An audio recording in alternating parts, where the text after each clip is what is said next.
slow my throw down that much, I seen my hand go like this. The mindset between the younger generation and the older generation with darts is definitely different. Local leagues, do people get excited that you're turning up and winning, or upset? Me and Chris we got kicked out the league. Great practice with the lads, a good laugh, but you're there to win. Callan Rydz is known for his fast pace and fearless scoring. The Riot has made his mark on the big stage at a young age, and today Callan is showing us what makes his throw unique. Stay until the end, we have a surprise for you waiting in the description. So Callan, if you can take me through your throw, talk me through a little bit. Has it changed? What do you do regularly? I've changed my throw loads over the years. The throw I do now, so obviously I'll approach the oche and I'll kind of like twist the dart into my hand. So once you get to it like there, so I know exactly my head. Slightly to the right of the oche? Depends, sometimes I'm right, middle, I might be a little bit to the left, but I do tend to quite be a little bit just to the right of the oche, and then it's just a nice follow through. First that was beautiful, wasn't it? It was, yeah. The only one that's not on is my pinky. So it's like when I twist it in, my pinky then sits on top of this finger. Everyone's is different, but this is what works for me. Yeah. Funny enough, Twitter picked that when it was Twitter, I didn't have a nickname or anything. So yeah, Twitter picked the Riot. I can't remember the other options, but compared to the Riot, it was absolutely dreadful, the other options. So I'm happy with it. Did you ever try and slow down your throw? Yeah, I did for about 4 or 5 months. I won a Pro Tour slowing down, but I just think that was pure luck. I settled on a dart, I settled on everything, and then I went on the European Tour, and I won one game, and I played awful. I remember slowing my throw down that much, I seen my hand go like this. It's like every player goes through a struggle, but I was going through a really tough time with darts, and you know, I forgot how to throw quick, I forgot how to do everything. So I had to literally sit there and watch videos of when I was playing well, of how I used to throw. And then it was just about going, obviously being Newcastle, I'm quite fortunate there's a lead every night or a competition every night. Yeah. So I was getting out and playing and practicing how to throw quick again. I'm still quite quick and I'm more comfortable now than I probably ever have been. What's the best advice you've received from another player? Michael Smith, Peter Wright beat me in the Worlds. You know, after the game I was devastated. I think I should have won the game, and he sent us a message saying, just remember kid, setbacks are there to make you stronger.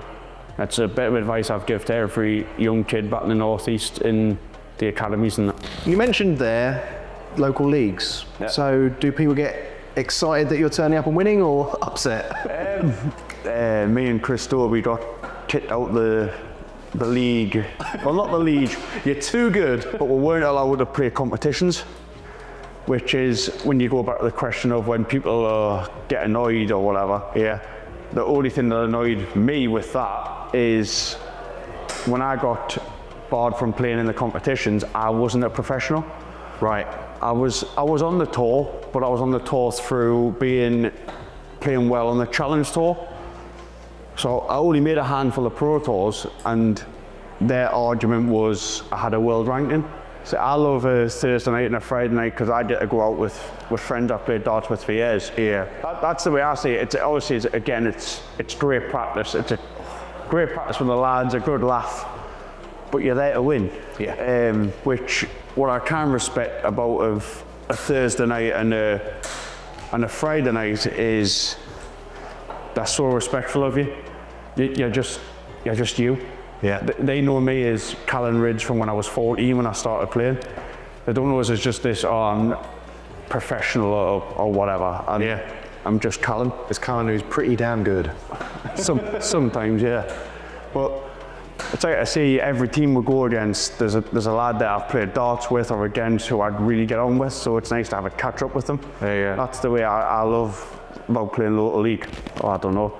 I would probably work in a bike shop. I was massively into BMXs and all that stuff when I was younger, so probably a shop. We found through this series that the younger players kind of think a little bit more about their throw. They're finding their throw, finding their way. Some of the older players, they're like just set and they go. Do you see that mindset in the older players to the younger players? I think I have that mindset of I'm just there to play darts. Luke Woodhouse, one of my closest friends on tour, if not my best friend on tour, me and him talk about it all the time. That if a game's not went quite right, is it the throw, is it this, is it that? Like, but yeah, there's times I've sat there and I went, my throw was wrong there, but you're in a game, you haven't got a lot of time to change over a best of 11 game, you know, like you say, if you're at Ali Pally or match play or anywhere, you have a break, so then you can go off and you can kind of think for three or 4 minutes and just go, right, what went wrong there? If I've played okay and I know everything's went well and I've just been beat by the better player.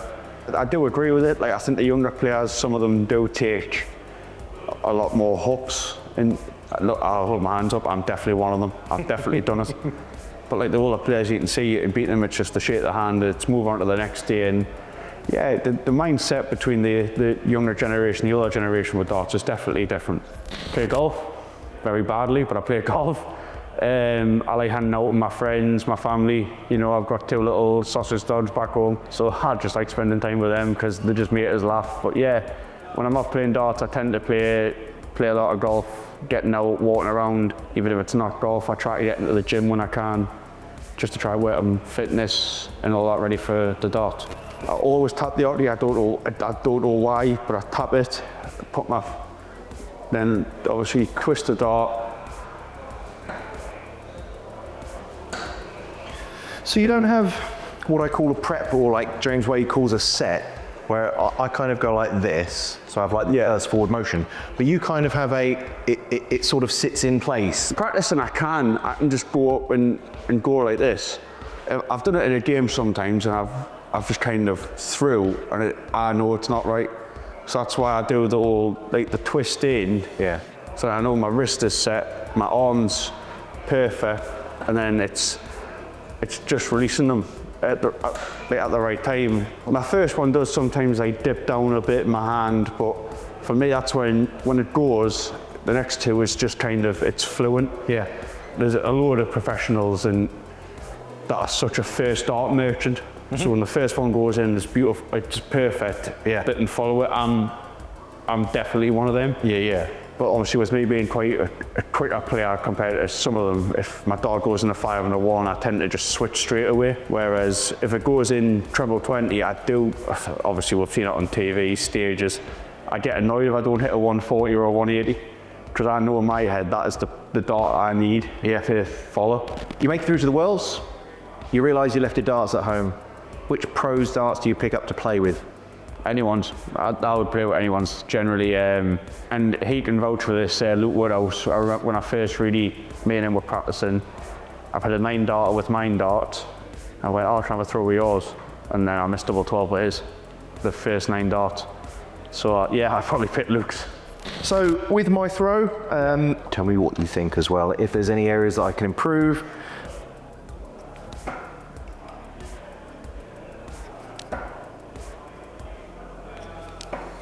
I think you should be giving me advice. No, that's not what you're yet. Yeah, no. Or it might be just them darts, but you can tell you don't put much force into your throw. See, if your darts are grouped well together, it can sometimes knock them out the board. I'm just trying to get my sighting. So if I sight my darts higher, yeah, I find that I can like play almost like you're throwing down and it's more aggressive. I used to throw them quite soft, especially when I slowed down. There was a lot of times I had a dart hit the treble or, you know, just above the wire, and you could tell it dipped, which for me is, I like my darts to stand up. Yeah. But when they dip, I can't do it. So it's like when I watch people who stat their darts, I find it amazing that they can go above treble 20 and the darts lie and really flatten the board like that. Keen Barry. Yeah, Keegan's great lad, but he's another one. You watch him go right above in the middle of the 20 and he can still hit a 140. Yeah. Like that for me baffles, like, when I go under the treble, I've got to switch because I don't think I can get through that. Because of that angle, isn't it? Yeah. I noticed you were wincing with your back early on. Any reason? I've had a tattoo done, so it's a little bit tender. What you got on your back? I've got a gorilla on my back. A what? I had a gorilla. A gorilla? Yeah, I had 5.5 hours sitting on Saturday, and obviously now it's Tuesday, so it's still going through the healing process. Callan Rydz has a massive gorilla on his back. Yeah. So if you win, will that be shown? No. I've got worse tattoos. I've definitely got worse, stupider tattoos, but